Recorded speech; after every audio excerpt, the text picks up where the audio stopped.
जो आपको और आपके बच्चों को गुटखा खिलाएं दाने दाने में केसर का दम, इन्हें आप लोग अपना हीरो कहते हैं। क्या ये हीरो हैं? बोलो। गुटखा खिलाने वाला यदि आपका हीरो है तो फिर आपकी आंखों में मोतिया बिंद हो गया है। क्यों भाई? यदि आपको जुआ खिलाने वाला हीरो है, आज जितने बॉलीवुड के सुपरस्टार हैं ये गुटखे का, जुए का खूब प्रचार करते हैं, नहीं करते? तो जो गलत चीज का प्रचार करे, गलत चीज आपसे करवाए, वो आपका हीरो कैसे हो सकता है? आपके असली हीरो हैं हमारे भारत के संत ऋषि मुनि, जिन्होंने सनातन को बचाए रखा है। ये हमारे संत जन ऋषि मुनि हमारे असली हीरो हैं, जो आपको गुटखा से दूर रखना चाहते हैं, नशा से दूर रखना चाहते हैं, एक अच्छा इंसान बनता हुआ देखना चाहते हैं। मैया, हे मेरी माँ, बार बार ना उठक बिठक लगाओ, एक बार जाओ एक बार आओ, बैठे रहो या जाते रहो तो जाओ, शांति से बैठो, बार बार ना उठो। ए गुलाबी मैया, बैठ के पंखा झलका लो मेरी माँ। पीछे आवाज आ रही है? हाँ। तो भगवान श्री कृष्ण ने गोपियों के संग क्या रचाए? रास। रास का मतलब भक्त और भगवान का मिलन। गोपी का मतलब इंद्रियों को समाप्त कर देना, अपनी इच्छाओं को समाप्त कर देने वाले का नाम गोपी। गोपी कोई स्त्री नहीं है और गोपी कोई पुरुष। ये स्त्री पुरुष के अभिमान से उठा हुआ और इस घमंड से नीचे आया हुआ जीव है। मैं पुरुष हूं, ये भी अहंकार है या नहीं भैया?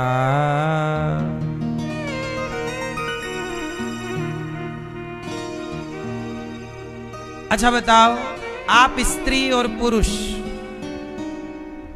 आप स्त्री हैं, आप पुरुष हैं। आप अपने पुरुष के इस अहंकार से कब नीचे उतरेंगे बताओ?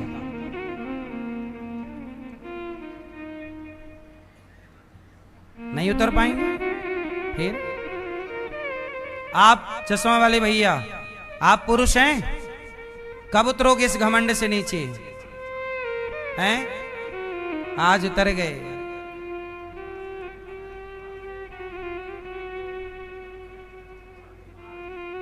सही है। घर में आके आप स्त्री हो जाते हैं, होना ही पड़ता है। और स्त्री क्या हो जाती है? स्त्री बब्बर शेर हो जाती है। सही है, मजिस्ट्रेट वही है। कहाँ है मैया? इतना सताती हो।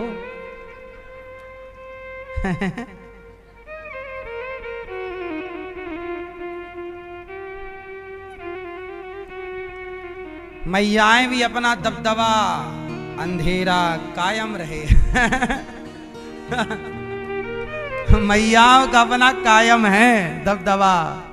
सम्राट किल्विस क्या बोलता था सम्राट किल्विस? अंधेरा। ऐसे मैया भी बोल रही है, दबदबा कायम रहे।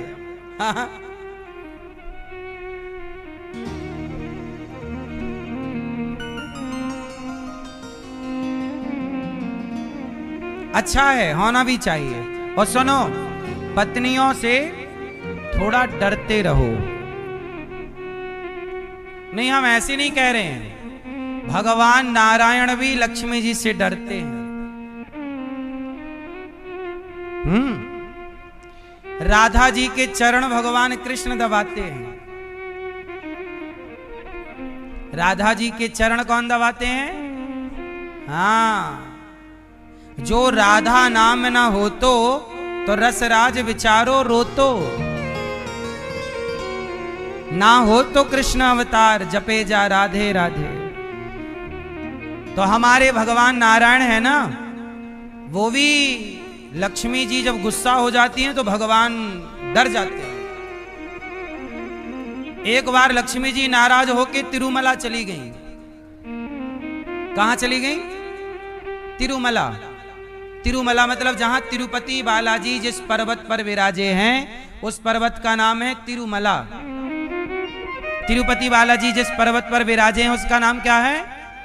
तिरुमला पर्वत। तो एक बार लक्ष्मी जी नाराज होके तिरुमला चली गई, और जब नाराज हुई तो भगवान बैकुंठ छोड़ दिए। हाँ, वो पत्नी के पीछे पीछे गए। कहां हो देवी, मान जाओ मान जाओ। क्योंकि लक्ष्मी के बिना बैकुंठ की शोभा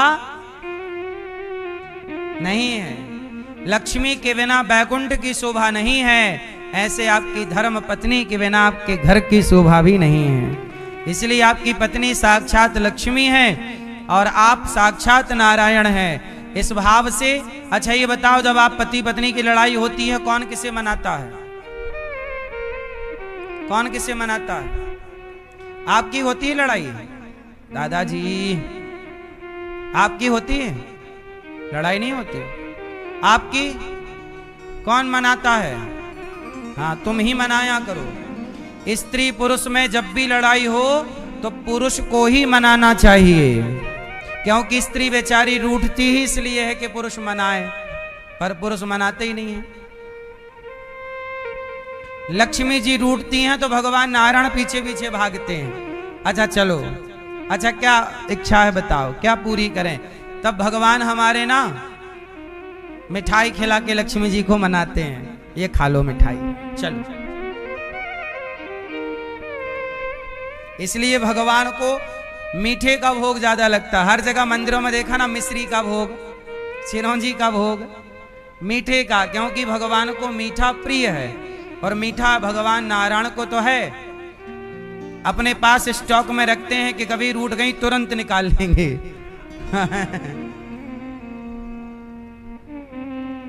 तो आप भी मिठाई की एक पीस अपने पास रखे रहा करो। तो इस तरह से नारी का हमारे यहां सम्मान बहुत ज्यादा है सनातन में। भगवान जानते हो, भगवान नारायण लक्ष्मी जी को कहां बसाते हैं? बताओ कहां? कहां में? कहां? अपने हृदय में। इसलिए जब भृगु जी ने भगवान नारायण को छाती पर लात मारी तो वो लात भगवान को नहीं लगी, लक्ष्मी जी को लगी, क्योंकि लक्ष्मी जी विराज। इसलिए वो रूठी कब? जब लात भृगु जी ने मारी और भगवान ने चरण पकड़ के भृगु जी से कहा, आपके चरण बड़े कोमल हैं, चोट तो नहीं लगी। लक्ष्मी जी बोली, वाह, हमें लात पड़ गया और आप बाबा जी के पांव सहला रहे हो? हम नहीं रहेंगे, अब जा रहे हैं, आप लात पड़वाते रहते हो। तब रूठ के गई तिरुमला। तब भगवान मनाने गए तो अब वहां गजब हो गया। भगवान मनाने गए लक्ष्मी जी को और वहां पद्मावती पसंद आ गई। भगवान जी को कौन पसंद आ गया? पद्मावती जी। और पद्मावती जी से विवाह कर लिया। और जब विवाह किया तो लक्ष्मी जी और हमें मनाने आए, एक और घरवाली ले आए। ये गजब मना रहे हो।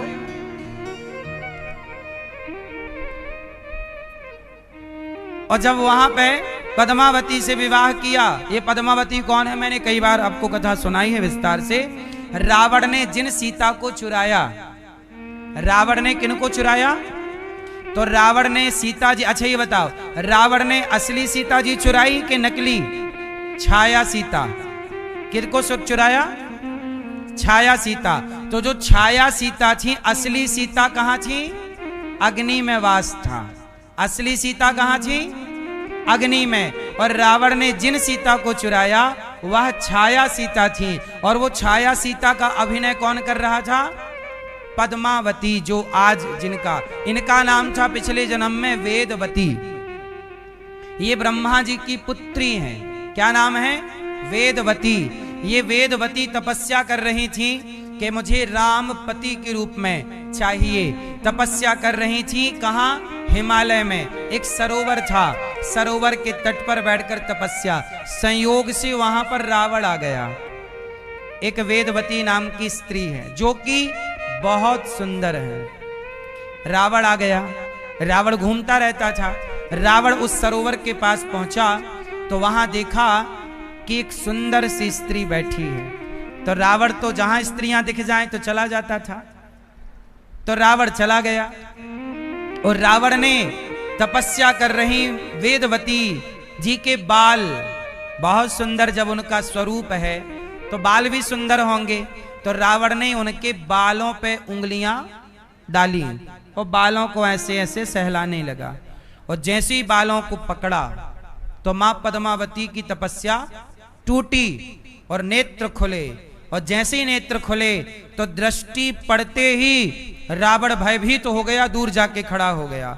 मां पद्मावती ने तब हाथ में जल लिया सरोवर का और शाप दे दिया, मूर्ख, तूने मेरी तपस्या भंग की है, जा आज के बाद तूने किसी स्त्री का अपमान, तूने किसी के बाल, किसी की स्त्री का स्पर्श तूने उसकी मर्जी के बिना किया, उसी दिन से तेरे सर्वनाश की गिनती चालू हो जाएगी। और तूने मेरी तपस्या भंग की है रावण, तेरे विनाश का मैं कारण बनूंगी। तूने मेरे तपस्या बिगाड़ी, मैं तेरा सब कुछ बिगाड़ दूंगी। रावण डर गया, चरणों में आ गया। ये तो कोई तपस्वी है, ये शाप दे के अभी बिगाड़ सकती है। रावण तो इतना तो जानता था रावण कि तपस्वियों से भिड़ना नहीं है, नहीं तो अभी नाश हो जाएगा। तो रावण चरणों में गिर पड़ा, माता माता माता क्षमा, अपराध हो गया, गलती, क्षमा कर दो, बताइए आपका शाप कैसे दूर होगा। तब वेदवती जी ने कहा, ठीक है, तू शरण में आया तो ये सुन, तू जिस स्त्री का हरण करेगा, यदि वह स्त्री तुझे एक बार करुणा की दृष्टि से, कृपा की दृष्टि से देख लेगी तो तू अमर हो जाएगा। जा। रावण चला गया। असली सीता जी को राम जी ने बिठा दिया अग्नि में, और यही वेदवती को राम जी ने बुलाया, वेदवती जी अब आपका काम चालू है, आ जाओ।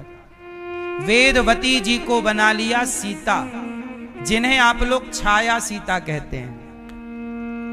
आप लोग क्या कहते हैं? छाया सीता। वो छाया सीता कौन है? वेदवती, और सीता बनकर आई, और वही सीता है। अच्छा, ये सीता भी नकली है, असली तो ये वेदवती है सीता। इसलिए सीता जी नकली है, इसलिए नकली मृग के पीछे आसक्त हो गई। सोने का मृग चाहिए, सोने का मृग भी नकली, तो नकली नकली पर प्रभावित है। सोने का मृग चाहिए। राम जी गए, रावण आया और रावण अपहरण करके ले गया। इसलिए लंका में जब रावण ले गया तो रावण बार बार सीता जी से क्या कहता है? एक बार बिलोकिमम ओरा, हे सीता एक बार मेरी ओर देख लो, क्योंकि रावण को पता था कि ये एक बार करुणा की नजर से देख लेंगी तो मैं अमर हो जाऊंगा। और सीता मां एक बार किसी को करुणा की नजर से देख लें तो वो अमर हो जाएगा। और पूरी जीवन में सीता मैया ने एक ही बार एक को देखा है, और एक बार देखा तो एक बार की दृष्टि पड़ते वो अमर हो गए। और सीता मां ने जिन्हें देखा उनका नाम है हनुमान जी। हनुमान जी लंका गए तो हनुमान जी पर सीता जी ने वही करुणा की दृष्टि डाली, और जब करुणा की दृष्टि डाली तो हनुमान जी क्या हो गए? अजर अमर गुण निधि सुत होहूं, करहूं बहुत रघुनायक छोहूं। जाओ बेटा हनुमान, तुम अमर हो जाओ। इसलिए चारों युग पर ताप तुम्हारा है प्रसिद्ध। तो हनुमान जी को चारों युगों की अमरता माता जगदम्बा माँ भवानी सीता जी ने दी है। तो माँ सीता की नजरों में ये जादू है। और ये जादू क्यों है? पतिव्रता नारी जिसे देख लेना। अच्छा एक बात बताओ, ये गांधारी माँ भी तो पतिव्रता है। इन्होंने भी जब एक नजर डाली अपने पुत्र दुर्योधन में, कपड़े उतार के आया ना कि तू सारे कपड़े उतार के आ जाना, कल मैं तुझे देखूंगी। लेकिन वो तो भगवान ने अपनी कृपा से उसे कमर ढकवा रखी थी पत्ते वत्तों से। तो गांधारी जी ने भी पट्टी हटाई और भर नजर जब देखा तो क्या हो गया था? पूरा शरीर वज्र का, मतलब अमर। वो तो जांघें कमजोर। मतलब पतिव्रता नारी की ताकत ये है कि पतिव्रता नारी एक बार किसी की ओर करुणा की दृष्टि से, पुत्र के भाव से देख ले तो वह दृष्टि मात्र से अमर हो जाता है। ये दो उदाहरण आपके लिए हैं, एक गांधारी का और दूसरा माता सीता का। तो अब आगे की कथा सुनो। माता सीता जी ने अब हनुमान जी को अच्छा अमर कर दिया, हनुमान जी अमर हो गए। और रावण क्या कह रहा था? एक बार हमारी ओर देख लो। पर सीता जी ने रावण की ओर नहीं देखा। ये भारतीय नारी है, पराये पुरुष की ओर नहीं देखती, देखती है तो हनुमान जी को पुत्र की दृष्टि से देखा। यदि देखेगी तो किस दृष्टि से? पुत्र की, तुम मेरे बेटे हो, या भाई या पुत्र या अपने पति के अतिरिक्त किसी और को, वो उस दृष्टि से नहीं। ये भारतीय नारी। तो ऐसी माता सीता। अब ये तो रही बात, अब आगे का सुनो।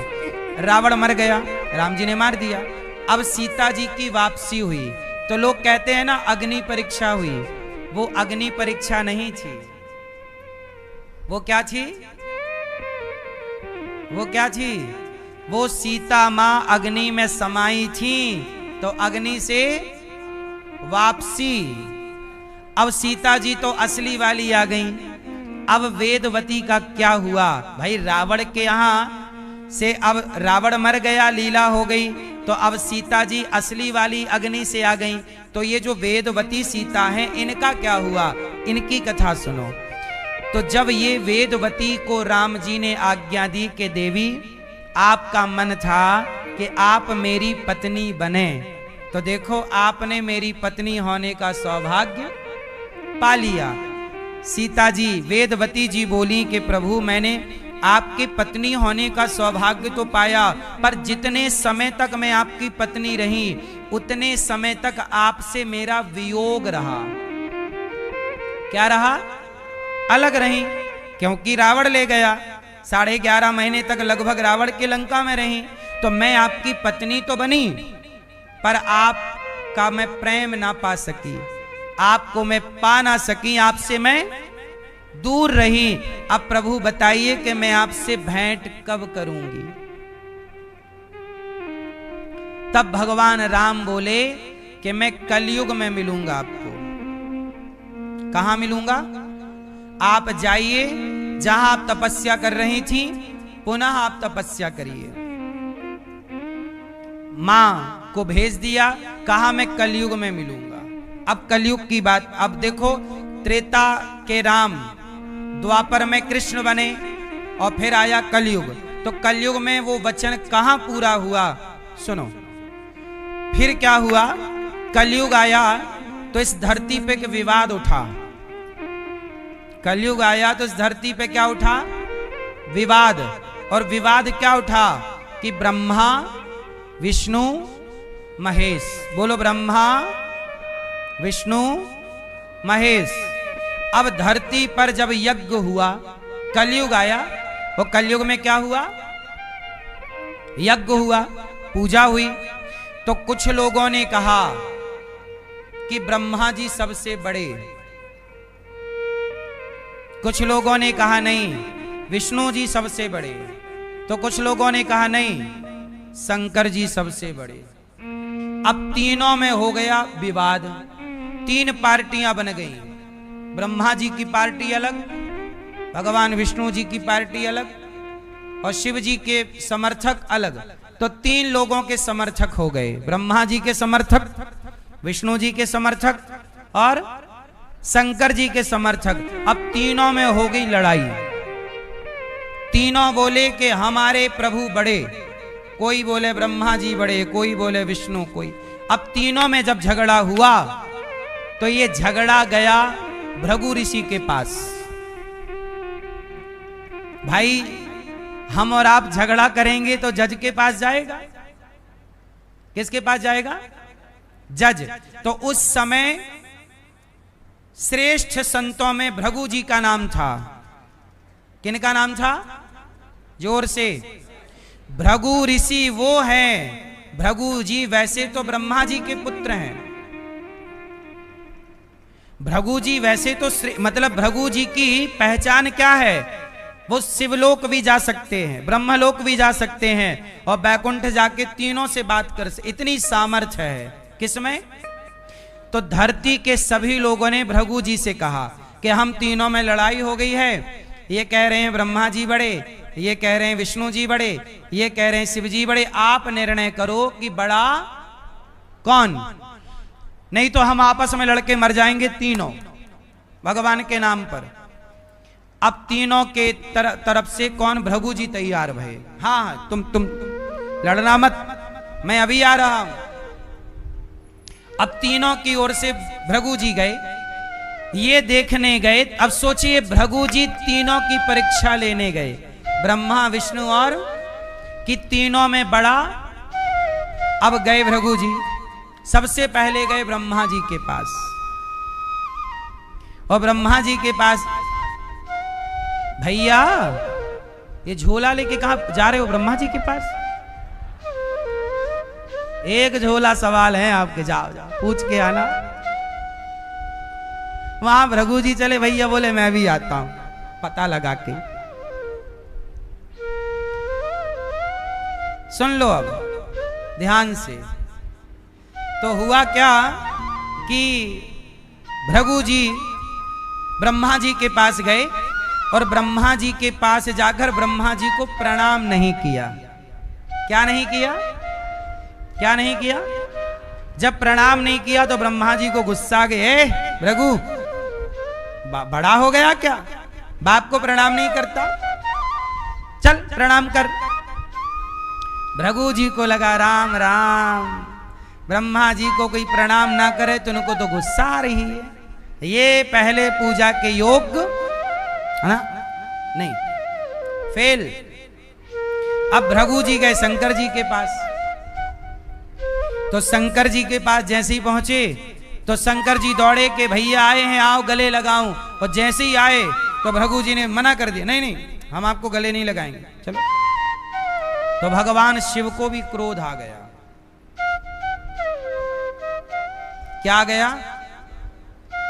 भृगु जी ने कहा भोलेनाथ वैसे तो आप श्रेष्ठ हैं, पर आप हमारी परीक्षा में फेल हो गए हैं।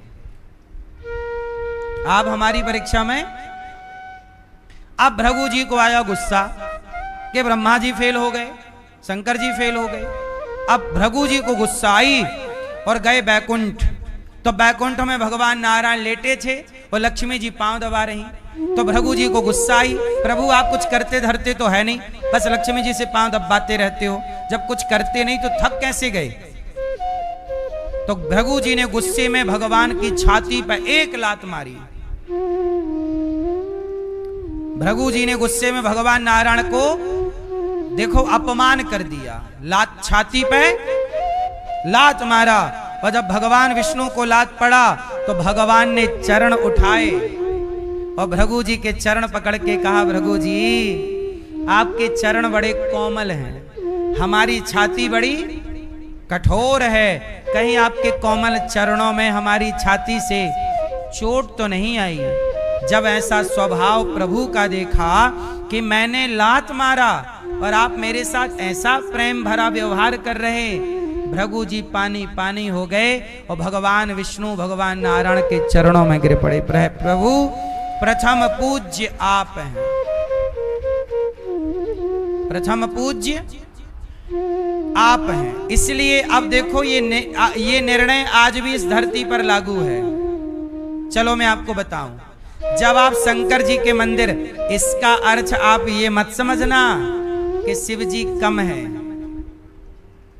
हरि और हर में कोई भेद नहीं है, पर जो लीला घटना घटी, जो वेदों में पुराणों में लिखा है, वो मैंने आपको सुनाया।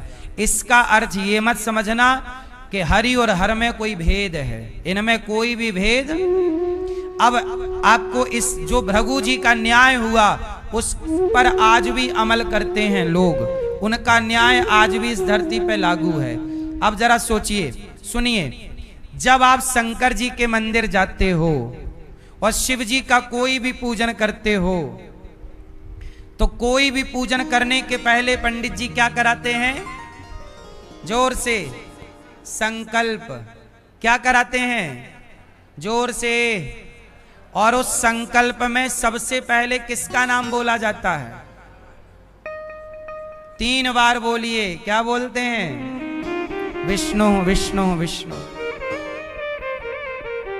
3 बार क्या बोलेंगे? तो चाहे आप शिव की पूजा करिए, चाहे आप गणपति जी की पूजा करिए, पर संकल्प में प्रथम नाम किसका आएगा? विष्णु भगवान का। इसलिए भृगु जी ने कहा कि तीनों अपनी जगह श्रेष्ठ हैं, पर प्रथम पूज्य भगवान विष्णु हैं, भगवान नारायण। तो इसलिए इस धरती पर चाहे शिव का यज्ञ करो, चाहे दुर्गा माँ का यज्ञ करो, शक्ति यज्ञ करो, चाहे गणेश जी का कोई अनुष्ठान करो, कोई भी पूजा पाठ अनुष्ठान आप करेंगे तो आपको जो भी संकल्प होगा, कुशा हाथ में रख के, पान का पत्ता हाथ में रख के, सुपारी और हल्दी की गांठ हाथ में रख के जो संकल्प होता है, उसमें 3 बार क्या बोला जाएगा? विष्णु विष्णु विष्णु। तो आज भी भृगु जी का वह सिद्धांत इस धरती पर लागू है। तो प्रथम पूज्य, जैसा आप लोग मानते हैं प्रथम पूज्य गणेश जी हैं, पर गणेश जी तो पूजाओं में प्रथम हैं, पर गणेश जी से भी प्रथम भगवान विष्णु हैं। क्योंकि गणेश जी का पूजन जब होगा तो उसमें भी पहले क्या होगा? कोई भी पूजा के पहले क्या होता है? सुनो, ये तो हो गई संकल्प। दूसरा, आप वेद का कोई भी मंत्र पढ़िए, वेद का कोई भी मंत्र पढ़िए, तो उस मंत्र को पढ़ने का सिद्धांत है कि सबसे पहले बोला जाएगा हरि ओम, हरि ओम। तो क्या बोला जाएगा? हरि। हरि पहले क्या बोला जाएगा? हरि पहले क्या बोला जाएगा? हरि।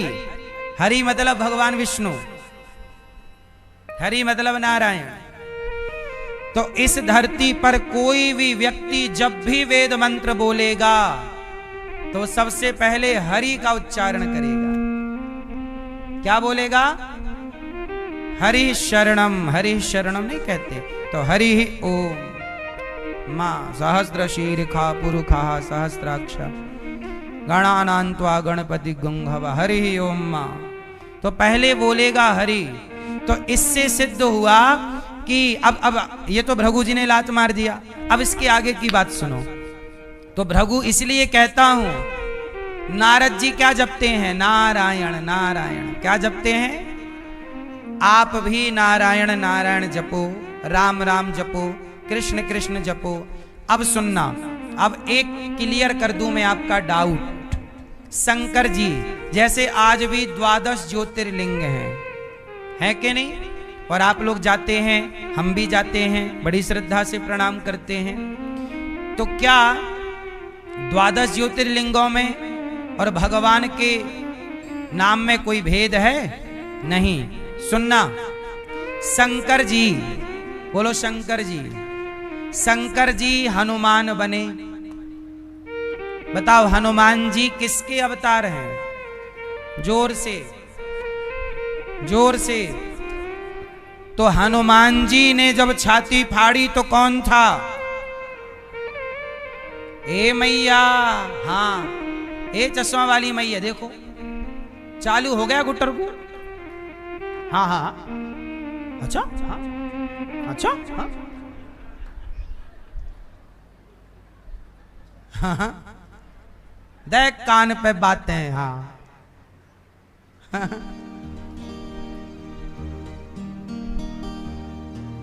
सुनो, शंकर जी हनुमान जी किसके अवतार हैं? और जब हनुमान जी ने छाती फाड़ी तो कौन था? सीता, सीता, सीताराम। तो हनुमान जी शंकर जी के लिए क्या है? सदा वसंतम भवम भवानी। हनुमान जी साक्षात शिव हैं, और शिव के हृदय में कौन बैठते हैं? शिव के भीतर नारायण हैं, और नारायण के भीतर भगवान शिव हैं। इनमें कोई भी भेद, ये केवल भृगु जी ने व्यवहार लीला के लिए की, लीला है ये। पर आप ये मत समझ लेना कि इनमें कोई भेद ना समझना। हरि हरि और न भेदा। ये बातें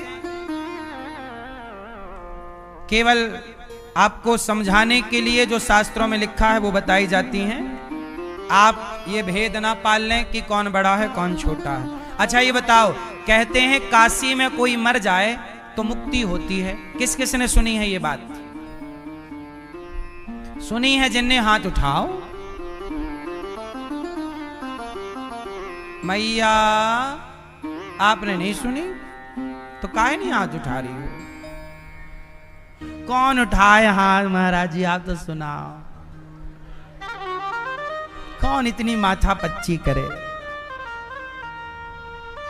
सुनो, काशी में जब कोई मरता है तो कहते हैं शंकर जी स्वयं आते हैं, और मरने वाले के कान में क्या बोलते हैं?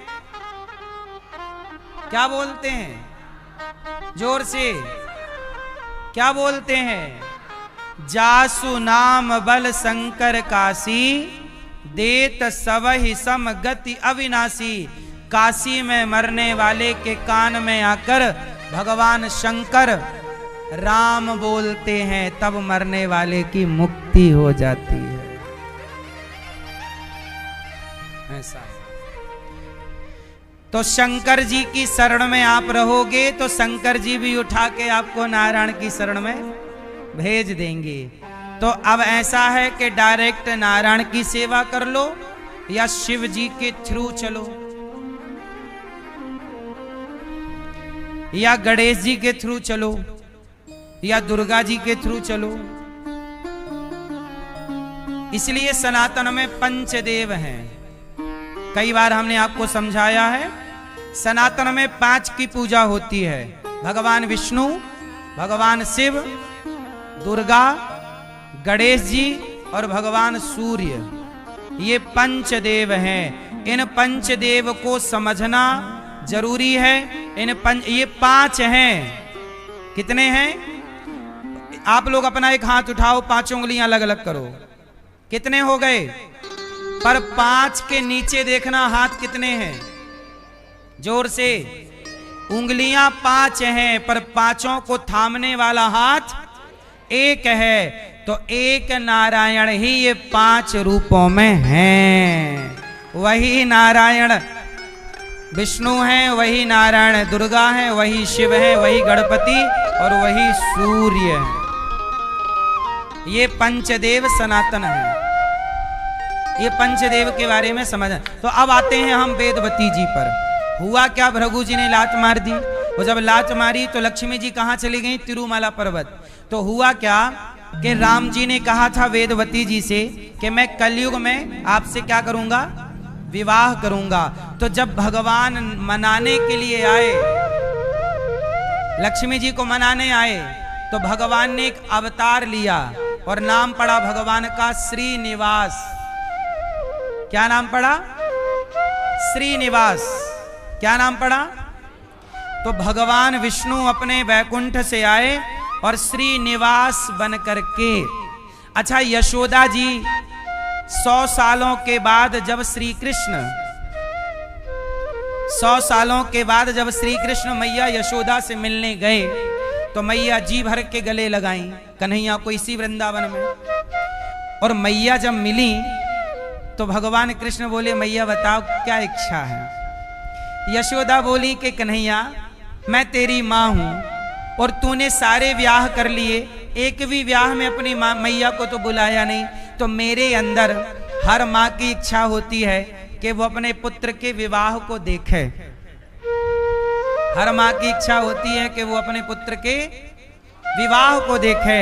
तो मेरा कन्हैया तेरे तो ब्याह हो गए, अब मैं तेरे विवाह का दर्शन कैसे करूं। तब भगवान कृष्ण बोले कि माँ मैं कलयुग में अपने विवाह का दर्शन आपको कराऊंगा। तो अब जरा तीन कथा यहां एक हो गई, जैसे गंगा यमुना सरस्वती तीनों जाके प्रयाग में एक हो गई, ऐसे भगवान के तीन, इसलिए नाम है त्रिपति। जोर से बोलो त्रिपति। त्रिपति बाद में बोला गया तिरुपति। क्या बोला गया? तो जो तिरुपति बालाजी हैं ये सारी कथाएं इनकी हैं। अब देखो क्या कथा है, अब देखो तीनों एक हो जाएंगी। लक्ष्मी जी नाराज हो गई, एक कथा आपको सुनाई, भृगु जी ने लात मारी, कहाँ आ गई? तिरुमला पर्वत पर, एक कथा। दूसरी कथा यशोदा जी को भगवान ने क्या वचन दे दिया कि तुम मेरे विवाह का दर्शन कब करोगी? कलयुग में। तो वही यशोदा श्रीनिवास जी की माता बन करके आ गई। भगवान विष्णु आए ना लक्ष्मी जी को ढूंढने, तो भगवान श्रीनिवास, तो जंगल में भगवान श्रीनिवास बने। तो जंगल में एक माता रहती थी पिछले जन्म की यशोदा, तो भगवान उनको पुत्र के रूप में मिले छोटे से, फिर उन्होंने लाड़ प्यार करके बड़ा किया। वही श्रीनिवास जी बाद में जो सीता को रावण चुराया था, वेदवती, वही वेदवती बनी पद्मावती, और पद्मावती के संग भगवान श्रीनिवास का विवाह हुआ, जहां उस विवाह की यशोदा मैया भी साक्षी रही हैं। और वही विवाह पद्मावती जी से हुआ। फिर लक्ष्मी जी को मनाए तो लक्ष्मी जी, और फिर भूदेवी वहां पर प्रकट हुई।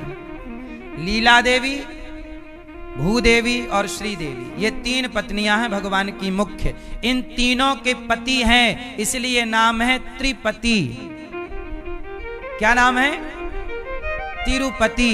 वही है तिरुपति बालाजी। क्या है वो? तिरुपति बालाजी।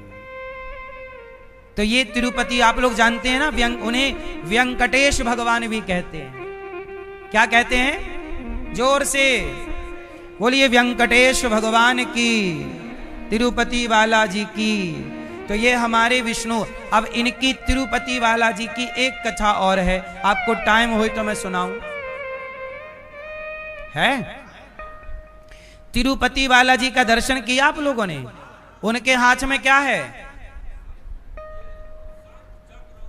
भगवान के हाथ में शंख चक्र है। तो शंख चक्र की कथा है। तिरुपति बालाजी के जो गुरु हैं, देखो भगवान के भी गुरु हैं, और तिरुपति बालाजी के गुरु हैं हमारे श्री संप्रदाय के आचार्य श्री रामानुजाचार्य स्वामी जी। हमारे रामानुज स्वामी जी भगवान व्यंकटेश भगवान के गुरु हैं। बात समझ में आई? हाँ, हमारे रामानुज स्वामी जी, इनकी एक कथा है, क्योंकि ये घटना कलयुग की है। अच्छा, कलयुग में क्या हुआ? भगवान विष्णु, श्रीनिवास भगवान, सुनना, श्रीनिवास जी का विवाह हुआ, और श्रीनिवास भगवान अब अपने वास्तविक रूप में आ गए, विष्णु रूप में, चतुर्भुज। भगवान विष्णु का रूप क्या है? क्या रूप है? चतुर्भुज। तो भगवान चतुर्भुज रूप में आए, और जब चतुर्भुज रूप में आए तो वहां विग्रह के रूप में प्रकट हो गए, और जब विग्रह के रूप में प्रकट हुए तो वहां फिर लड़ाई हो गई। कुछ लोगों ने कहा कि ये कार्तिकेय जी हैं, ये शिव के पुत्र हैं। कुछ लोगों ने कहा नहीं, ये तो भगवान विष्णु हैं। तो अब दोनों में फिर लड़ाई हो गई कि ये कार्तिकेय जी हैं, बोले नहीं ये विष्णु हैं, ये कार्तिकेय जी हैं, ये विष्णु हैं। दोनों में लड़ाई हुई। अब दोनों का केस सुलझाने के लिए वहां के राजा थे, राजा के पास गया केस कि महाराज आप न्याय करो कि ये तिरुमला में जो एक मूर्ति प्रकट हुई है, ये शिव के पुत्र कार्तिकेय जी हैं या विष्णु हैं? तो अब क्या करें? तो वहां सभी लोग, अब शिव के भक्त भी आ गए और विष्णु भक्त भी आ गए। तो राजा के पास रामानुज स्वामी जी आए, रामानुजाचार्य जी। तो रामानुजाचार्य जी ने राजा को एक सुझाव दिया कि लड़ाई ना करो, ऐसा है कि आप डमरू और त्रिशूल मंदिर में रख दो और शंख और चक्र मंदिर में रख दो। यदि ये कार्तिकेय जी होंगे तो डमरू और त्रिशूल धारण कर लेंगे, और यदि ये नारायण हुए तो ये अपने हाथ में शंख और चक्र धारण कर लेंगे। मंदिर में रख दो और पट बंद कर दो और रात भर कीर्तन करो। सवेरे प्रभु के हाथ में जो मिलेगा वो मान लिया जाएगा। सबकी सहमति हो गई, सबने अपने अपने हिसाब से स्तुति शुरू की, प्रार्थनाएं शुरू की। अब रात हुई तो रात को भगवान विष्णु, मतलब वो तो थे भगवान विष्णु तिरुपति जी, तो भगवान विष्णु ने रामानुज स्वामी जी से कहा कि सुनो, तुम आओ अंदर, आप अंदर आइए। तो भगवान ने बोला, भगवान रामानुज स्वामी जी ने कहा कि ताला बंद है प्रभु, मैं नहीं आ सकता। तब भगवान बोले कि तुम शेष अवतार हो। रामानुजाचार्य जी कौन है? पिछले जन्म के लक्ष्मण जी, फिर बलराम जी, ये शेषावतार है। कौन है? शेषावतार ही रामानुज स्वामी जी के रूप में प्रकट हुए, शेष भगवान। तो भगवान ने कहा कि जहां से पानी गुजरता है हमारे स्नान का, वहां एक छेद है छोटा सा, तो तुम शेष बनकर, मतलब सांप बन के वहां से रास्ता वो है, आओ। क्योंकि मैं विग्रह के रूप में हूं ना, तो मुझे शंख चक्र तुम रखो, मैं अपने से नहीं रख सकता, क्योंकि मैं विग्रह के रूप में हूं। तब रामानुज स्वामी जी शेष भगवान हैं, तो सर्प के रूप में अंदर गए और अंदर भगवान की आज्ञा से उन्होंने अंदर जाके भगवान के एक हाथ में शंख और भगवान की आज्ञा से कि एक हाथ में चक्र, क्योंकि ये धारण करना कौन चाहता है? भगवान जी। और भगवान बोले कि मैं विष्णु हूं। इन लोगों को गलतफहमी हो गई है कि मैं कार्तिकेय हूं, पर मैं हूं विष्णु, इसलिए आप आओ। रामानुज स्वामी जी आए, शंख चक्र पधरा के वापस आ गए। सवेरे पट खोला गया तो शंख चक्र थे, सबने स्वीकार किया कि ये भगवान विष्णु चतुर्भुज रूप में हैं। और इसके बाद से भगवान विष्णु ने रामानुजाचार्य स्वामी जी को अपना गुरु माना, क्योंकि जो शंख चक्र देते हैं वो कौन हो जाते हैं? तो हमारी श्री संप्रदाय में जब गुरु दीक्षा होती है तो भक्तों के भुजाओं में शंख और चक्र दिए जाते हैं। भक्तों की भुजाओं में क्या दिए जाते हैं? शंख और चक्र। तो ये वही परंपरा है तिरुपति बालाजी से, रामानुज स्वामी जी से। पहले से भी ये परंपरा है, पर ये परंपरा और पुष्ट हो गई, शंख चक्र की परंपरा। तो ये हमारे आचार्य चरण श्री रामानुज स्वामी जी, उसी संप्रदाय से ये दास अनिरुद्ध है। हमारी संप्रदाय का नाम है श्री संप्रदाय। हमारी संप्रदाय की मुख्य आराध्या है हमारे भगवती मां लक्ष्मी। हम लोग नारायण की पूजा बाद में करते हैं, लक्ष्मी। क्यों? क्योंकि बाप गुस्सा करे तो बच्चा किसके पास जाए? और मां को मना लो तो बाप भी। तो हमारी मां लक्ष्मी जो करुणा की प्रतिमूर्ति हैं, जैसे मां कभी अपने पुत्र को कष्ट में नहीं देखती, भगवान तो फिर भी थोड़ा कठोर हैं, वो तो दंड दे ही दे देते हैं, लेकिन भगवती दंड नहीं। तो हमारी मां लक्ष्मी और पिता नारायण, इसलिए हमारी श्री संप्रदाय, श्री मतलब श्री जी, श्री जी, श्री जी कहते हैं राधा जी को, श्री जी कहते हैं सीता जी को, और श्री जी कहते हैं लक्ष्मी जी को। तीनों का मतलब एक, चाहे सीता कहो, चाहे राधा कहो, चाहे लक्ष्मी कहो, तीनों का अर्थ एक है।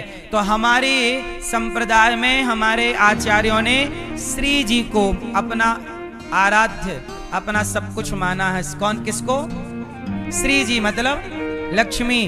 इसलिए हम लोग श्रीमन नारायण कहते हैं। श्री मतलब लक्ष्मी और नारायण, पहले लक्ष्मी फिर नारायण, लक्ष्मी नारायण। पहले सीता फिर राम, सीता राम। पहले राधा फिर कृष्ण, राधे कृष्ण, पहले गौरी फिर शंकर, गौरी। तो हमारे यहाँ हर परंपरा में श्री जी को पहले मानते हैं। माता को इसलिए कहा है त्वमेव माता, बाप को दूसरे नंबर पे रखा जाता है, माता को पहले नंबर पे। किसको? जोर से, पहले माँ, त्वमेव माता, पिता त्वमेव, तो माँ पहले और बाप। हाँ, आज भी समाज में लोग यही मानते हैं, ये माता पिता है। पिता माता कोई नहीं कहता, ये हमारे पिता माता हैं, ये नहीं ठीक लगता, ये हमारे माँ। तो हर जगह पहले किसका नाम आएगा? माता। तो हमारी माँ लक्ष्मी जी, और लक्ष्मी जी के अवतार 3,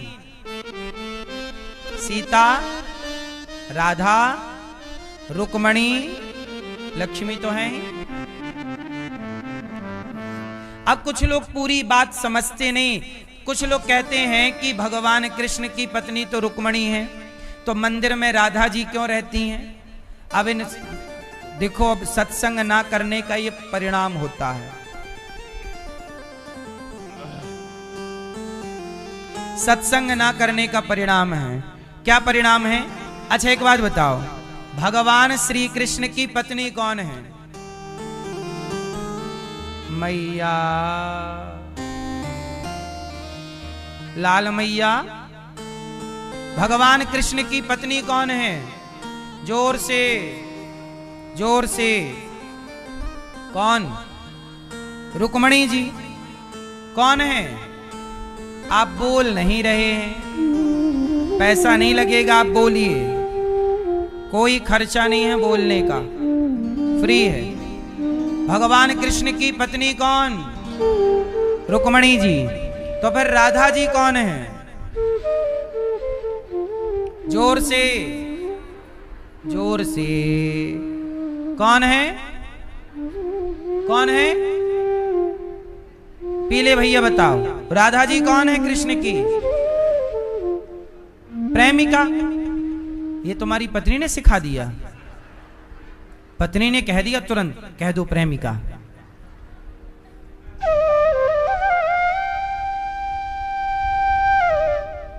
पत्नी भरोसे तेरी गाड़ी, तू जाने तेरा काम जाने। हाँ बताओ, कौन है राधा जी? हैं? हमें तो यही समझ में आ रहा, बस इतना।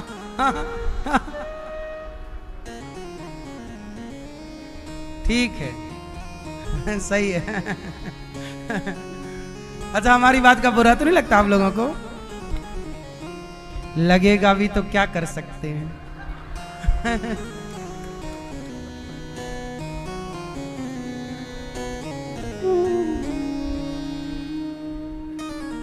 सुनो, ऐसा है कि आप सबके उत्तर सही हैं, कोई ने गलत नहीं कहा, सबकी बातें सही थी, पर जो वास्तविक है वो सुनो। ऐसा है, बताओ कृष्ण कितने हैं? जोर से, जोर से, जोर से। यही गलती है आपकी, यही गलती है आपकी कि आपको लगता है कि कृष्ण एक हैं। यहीं से मिस्टेक होती है, तो फिर आपको कोई समझा नहीं सकता, लेकिन फिर भी भगवान ने हमें भेज दिया है कि जाओ समझाओ। सुनो, चलो, आप कहते हो कृष्ण एक हैं, तो बताओ वृंदावन में श्री कृष्ण थे तो कृष्ण के हाथ कितने थे? जोर से, जोर से। अच्छा, और जब श्री कृष्ण द्वारिका गए तो हाथ कितने हैं? तो अब एक कृष्ण है कि दो? दो भुजी कृष्ण अलग हैं और चतुर्भुजी कृष्ण। वृंदावन के कन्हैया दो भुजी हैं। दो भुजी मतलब जिनके दो हाथ हैं, इसलिए श्री कृष्ण दो हाथ वाले हैं। लेकिन द्वारिकाधीश दो हाथ वाले, द्वारिकाधीश कितने हाथ वाले हैं? चतुर्भुजी। तो सुनो, वृंदावन के कन्हैया दो भुज हैं, और द्वारिका के कृष्ण चतुर्भुज हैं। तो सुनो, भगवान के एक ही लीला पे दो रूप हैं, दो भुज और तो दो अवतार हो गए कि नहीं? एक साथ प्रभु के दो अवतार चल रहे हैं, दो भुज और चतुर्भुज। समझ में आ रही है? तो जब प्रभु दो भुज होते हैं तब भगवान की परम शक्ति लक्ष्मी राधा रूप में प्रकट होकर दो भुज वाले कृष्ण को संभालती हैं। और जब भगवान चतुर्भुज रूप में जाते हैं तो भगवान की परम शक्ति लक्ष्मी रुक्मणी जी के रूप में चतुर्भुज कृष्ण को संभालती हैं। तो जो राधा, जो लक्ष्मी राधा हैं वही लक्ष्मी। अच्छा ये बताओ, आपके घर में आपकी माँ कौन है? लक्ष्मी है कि नहीं? माँ कौन होती है? माँ हमारी लक्ष्मी। अच्छा ये बताओ, आपकी पत्नी कौन है? वो भी लक्ष्मी, मेरे घर लक्ष्मी आई। और आपकी नन्ही सी बच्ची हुई, वो कौन है? मेरे घर लक्ष्मी। आपका एक घर, और एक घर में लक्ष्मी तीन रूपों में है। आपकी माँ लक्ष्मी रूपा, आपकी पत्नी लक्ष्मी स्वरूपा, आपकी पुत्री लक्ष्मी स्वरूपा। जब एक घर में तीन लक्ष्मी, मतलब आपके घर में एक लक्ष्मी तीन रूपों में हो सकती है, तो लक्ष्मी जी राधा रुक्मणी के रूप में क्यों नहीं हो सकती? तो राधा और रुक्मणी में कोई अंतर?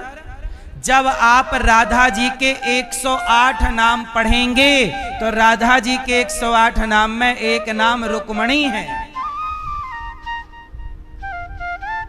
समझो, राधा जी के 108 नाम में राधा जी का एक नाम, जोर से जोर से जोर से, हाँ, तो राधा और रुक्मणी ये दो दिखाई पड़ रही हैं। चलो अपनी आंख में हल्की सी उंगली लगाओ तो आपको ना हम दो दिखाई पड़ेंगे। लगा, जोर से ना डाल देना, उंगली नहीं फूट जाए।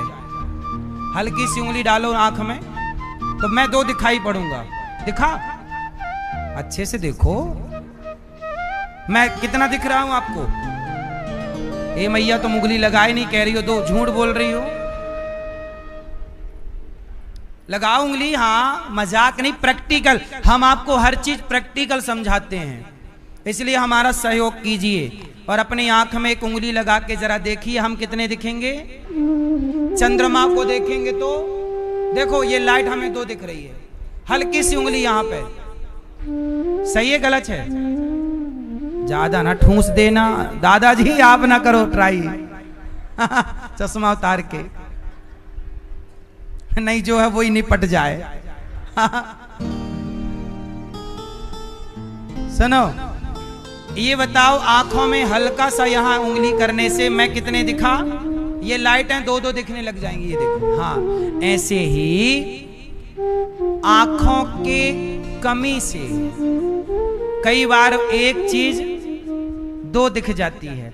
ऐसे ही ज्ञान की चक्षु से देखोगे तो राधा रुक्मणी एक दिखेंगी, पर अज्ञान से देखोगे तो राधा और रुक्मणी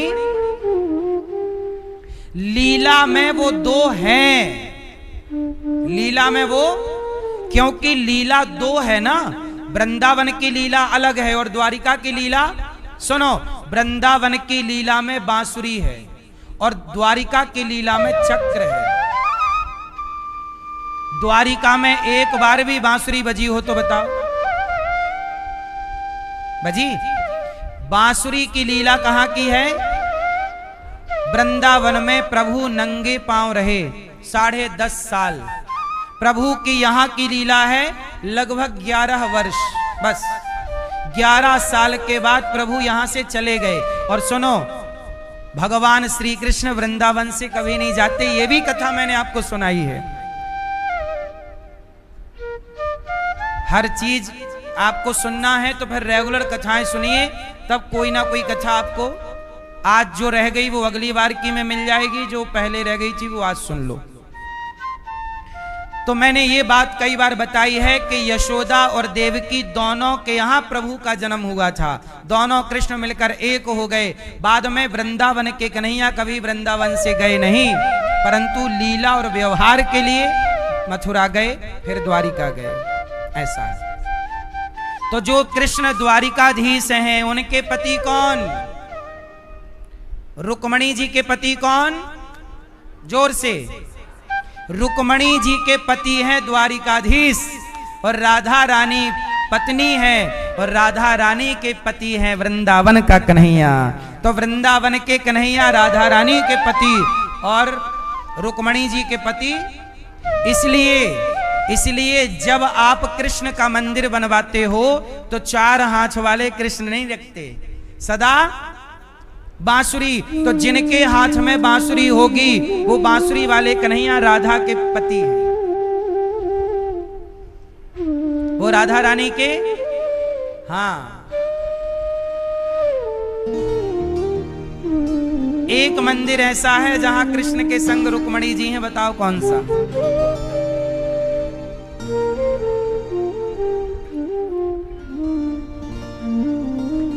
ए मैया, बताओ वो कौन सा मंदिर है जहां कृष्ण के संग राधा जी नहीं रुक्मणी जी हैं? बताओ कौन सा? वो मंदिर है महाराष्ट्र में, जिसे पंडरीनाथ भगवान, पंढरपुर विठलनाथ भगवान कहा जाता है। क्या कहा जाता है? विठल विठल विठला पांडुरंग विठला।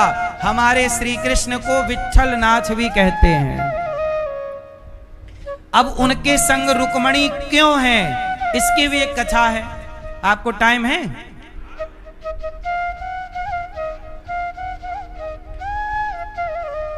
सुनो, एक कथा से दूसरी कथा जुड़ी। मैं आपको इतना इसलिए समझाता हूं कि एक बार समझाऊं तो सदा के लिए आप समझे रहें। पर मैया आपने उंगली नहीं लगाई आंख में।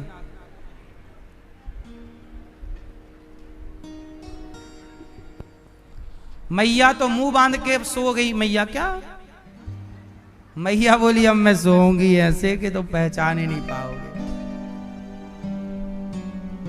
चलो सुनो, ऐसा है कि महाराष्ट्र के पंढरपुर में एक भक्त रहा करते थे, जिनका नाम था, जानते हो क्या? पुंडरीक। वो अपने माता पिता पे बड़ा संदेह करते थे। शादी हुई, पत्नी ने भड़का दिया, तुम्हारी माँ के पास हार है, हमें तो दिया नहीं। और माँ बाप चले गए तीर्थ यात्रा पर, तो काशी पहुंच गए। तो काशी तक बेटा पीछा करता हुआ आ गया पुंडरीक के माँ के झोले में हार पड़ा है। और जैसे ही काशी में गंगा के किनारे बैग रख के मैया सोई, तो बैग में हाथ डाला, तभी देखा कि गंगा मैया से, गंगा जी से एक स्त्री आई जो बिल्कुल गंदे गंदे कपड़े पहनी, गंदी सी, और वो पुंडरीक के माता पिता का दर्शन करके पवित्र हो गई, साफ सुथरे। तो पुंडरीक ने कन्या को देखा, ए देवी यहाँ आओ, अभी तो आपने गंदे कपड़े पहने थे, अब साफ कपड़े कैसे हो गए? तब उस कन्या से पूछा कि बताओ तुम कौन हो? तब उस कन्या ने कहा कि भैया मेरा नाम गंगा मैया है, लोग मुझे गंगा मैया कहते हैं। तो गंगा मैया आप अभी गंदी क्यों थी? हाँ बेटा, तेरे जैसा पापी गंगा नहाता है ना, तो मैं गंदी हो जाती हूँ। तू अपने माँ बाप की सेवा तो करता नहीं, माँ बाप पे संदेह करता है कि हार चुरा लिया। जो बेटा अपने माँ बाप की सेवा नहीं करता, ऐसा बेटा गंगा नहा ले तो ऐसों के नहाने से गंगा जी अपवित्र हो जाती है। ऐसों के नहाने से गंगा। और गंगा मैया ने कहा कि ये जो तेरे माता पिता हैं, ये दोनों बहुत बड़े भक्त हैं, तो ऐसे भक्तों का जब मैं दर्शन करती हूं तो मैं भी पवित्र हो जाती हूं भक्तों के दर्शन से। अब तो भैया वो पुंडरीक गंगा मैया की बात सुन करके चरणों में गिर पड़ा अपने माता पिता के। कहा मेरे से बड़ा अपराध हो गया, मैंने अपनी माँ पर संदेह किया, मैंने अपनी माँ पर इस तरह से पत्नी के कहने पर आरोप लगाया और वो बेचारा पश्चाताप किया और साथ सम्मान माता पिता को लाकर पंढरपुर में घर में रखा और खूब सेवा की। इतनी सेवा की कि एक दिन भगवान कृष्ण खा पी करके बोले, रुक्मणी जी आप जरा रुको, मैं आता हूं। कहां जा रहे हैं? वो एक भक्त है, जरा दर्शन दे आऊं। तो रुक्मणी जी बोली, मैं भी चलूं? तो भगवान बोले चलो। तो भगवान कृष्ण के संग रुक्मणी जी भी आ गए और भगवान आए कहां? उन्हीं के घर, पुंडरीक के घर। और पुंडरीक के आंगन में आकर बोले, अच्छा पुंडरीक उस समय अपनी गोद में एक जंघा पर पिता का सिर और दूसरी जंघा पर माता का सिर, गोद में सिर दोनों का माँ बाप का रखा और बेटा अपने माँ बाप के माथे को दबा रहा दोनों के। और तभी माता पिता को नींद आ गई। खा पी के वो सिर दबा रहा था माँ बाप को खिला पिला करके, तो सिर दबाया तो माँ बाप को क्या हुआ? मौसम ठंडा था, अच्छी नींद आ गई। और जब नींद आई उसी समय भगवान पहुंच गए। कृष्ण काय के लिए गए? कि तुम बहुत बड़े माता पिता के भक्त हो, तो माता पिता के भक्ति के कारण मैं द्वारिका से तुम्हारी ओर खिंचा आया हूं पुंडरीक। मैं कृष्ण हूं, मेरा ध्यान करते हैं ऋषि मुनि, तब भी मैं उनके ध्यान में नहीं आता, पर तुमने माँ बाप की सेवा की, इसलिए मैं चल करके तुम्हें दर्शन देने आया हूं। आओ मेरा दर्शन करो।